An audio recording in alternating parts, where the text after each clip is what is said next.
Hello guys, welcome back to this channel. In this today's video, I'm going to show you how you can make a carrot cake in Heartopia game.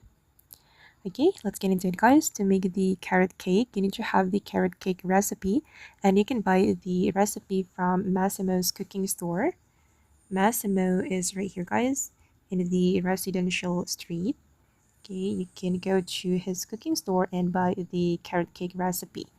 But guys, if you want to unlock the carrot cake recipe, you need to have level 5 in your cooking hobby. Once you unlock a level 5, you can immediately buy the carrot cake recipe from Masimo.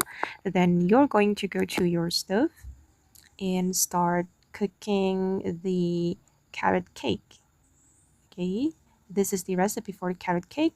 You will need egg, and then the wheat, and also carrots. And for carrots guys, you can get this item by planting.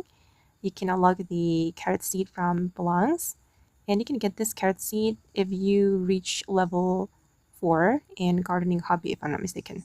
Okay, let's start cook the carrot cake. This is my first time making the carrot cake. Okay, don't forget to adjust the heat level to avoid the bizarre food. Okay, done. Okay, I've just unlocked the carrot cake. Okay guys, and that's how we can make carrot cake in Heartopia game. I hope this video will be useful for you. Thank you so much for watching, and bye.